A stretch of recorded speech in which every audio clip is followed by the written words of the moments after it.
bel métier. Puis ça fait 2 ans maintenant que je suis revenue travailler ici. Au début, je le faisais juste de temps en temps, juste parce que j'aimais ça, entre mon cégep et tout ça.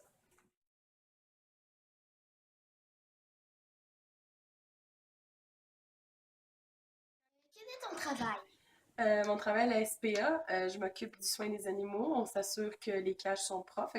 Notre travail est vraiment divisé dans 2 blocs. Le matin, c'est le soin des animaux, chats et chiens, rongeurs si on en a.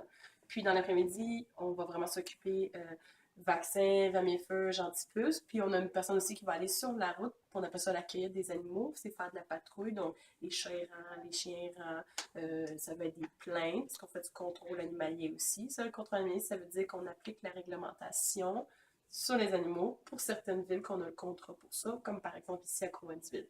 Donc, ça peut être du jappement, ça peut être des chiens errants, ça peut être des chiens qui se promènent sur les terrains des autres puis qui vont faire peur, mais qu'on a des chiens agressifs, ça arrive aussi. Ça peut être tout ce qui est relié aux animaux, des médailles aussi. Donc, notre journée est vraiment séparée en 2 gros blocs. Et là-dessus, on ajoute aussi des urgences. Ça peut arriver. On a eu ça la semaine dernière, malheureusement, il y a quelqu'un qui a eu un feu à sa maison. On est allé assister les pompiers pour ramasser le chat et le chien. C'est des choses comme ça qui arrivent.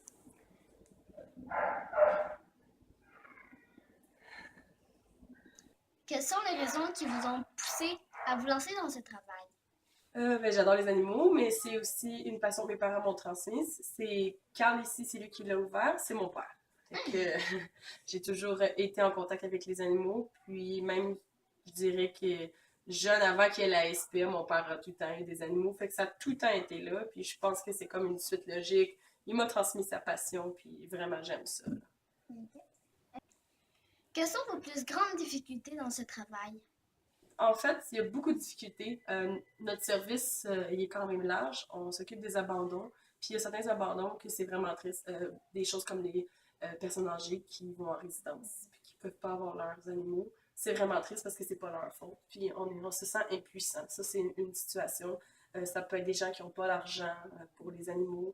Puis souvent, c'est leur motivation ou ça les aide. Ça, au quotidien, des fois, c'est difficile, mais il y a tout le temps le positif qui va venir balancer. C'est sûr qu'on a des cas de cruauté animale, ça c'est jamais plaisant.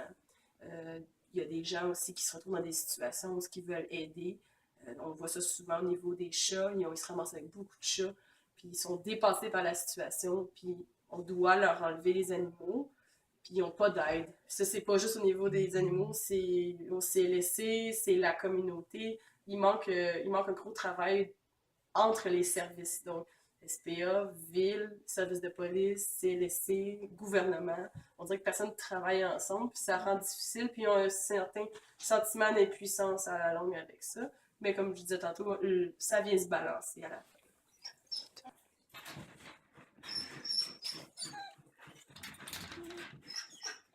Pourquoi aidez-vous cette cause?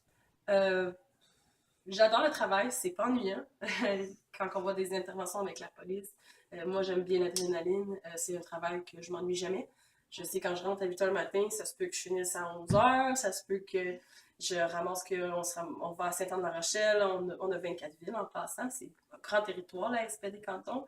Et qu'on on sait jamais qu'est-ce qui va se passer. C'est le fun de travailler avec les animaux aussi. Moi, j'aime vraiment ça. Je suis quelqu'un qui est plus à l'aise avec les animaux qu'avec les gens en général. C'est le fun, les chiens, voir l'évolution du comportement quand on a un chien qui arrive, puis il est peur, il est stressé, puis 2 jours après, là, il s'en vient bien. J'aime ça. Le travail avec les animaux, c'est vraiment le fun. Moi, c'est quelque chose que je trouve extrêmement gratifiant.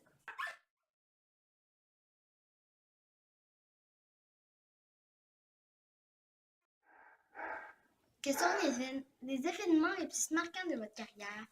Je dirais l'automne dernier, je pense que c'est ce qui m'a affecté le plus. On a sûrement que tu en as vu parler peut-être. C'est à Cowansville, il y a 2 chiens qui ont été trouvés dans le stationnement du Cocotier. Ils vivaient dans la voiture avec le monsieur plus d'1 an. C'est un gros cas de cruauté qu'on a eu. Les chiens, ils étaient dans un état vraiment lamentable. Il y en a un qu'on a dû euthanasier. Notre vétérinaire nous a conseillé, il y avait des masses partout, il était extrêmement maigreur. Il y en a un autre qu'on a réussi, le deuxième, on a réussi à le faire adopter une bonne famille. On l'a rescapé, c'est qu'on l'a eu quand même longtemps. Et on s'est comme attaché. Puis moi, ils m'ont vraiment touché, ces 2 chiens-là. Fait que ça, c'est un événement marquant. Sinon, on a tout le temps nos chiens qu'on tombe en amour. Fait que toutes mes adoptions que moi je fais de mes chiens que j'aime me marquent. Puis je suis contente quand les gens reviennent nous donner des nouvelles. À Noël, souvent, on a des gens qui reviennent, ils amènent des cartes de Noël, puis comme on est tellement contents de notre chien 3-4 ans plus tard. À chaque fois, je suis contente.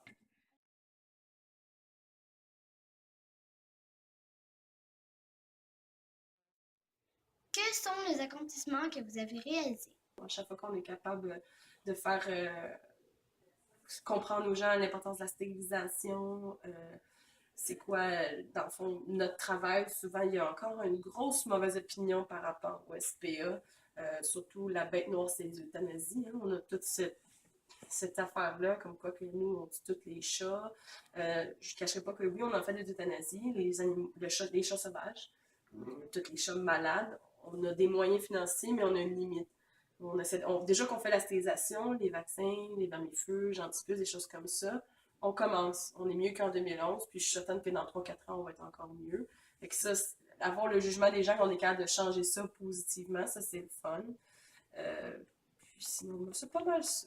J'aime bien quand on est capable de faire ça avec un autre côté, plus éduco-chien. Il y a une compagnie à Carl d'éducation canine qui travaille vraiment comme en partenariat avec la SPA au niveau comportement, éducation.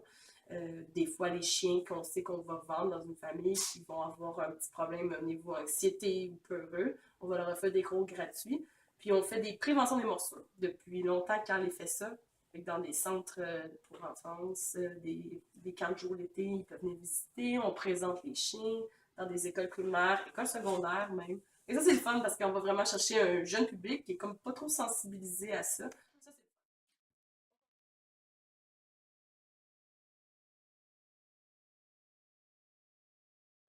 Que faites-vous pour changer la communauté? Donc, on a des journées canines avec Coendu depuis 2011. Fait que ça se passe soit à la SPA ou au parc d'Avignon ici. C'est vraiment en collaboration avec la ville, mais c'est pour la communauté, pour faire voir les animaux, pour faire voir le travail de la SPA, les services à faire. Depuis 2 ans, si je me trompe pas, avec Grimby aussi. Puis, à la SPA, en fait, c'est tout en ouvert. Fait qu'on invite les gens à venir poser des questions, venir voir le chenil, venir voir la chatterie, venir voir comment ça fonctionne, poser des questions sur notre travail, sur nos critères de sélection juste pour les animaux. Les gens, ça les intéresse. Les euthanasies, on va en parler. Nos vétérinaires, le travail de partenariat aussi. Fait qu'on on essaie vraiment d'ouvrir à la communauté, fait qu'on cache rien.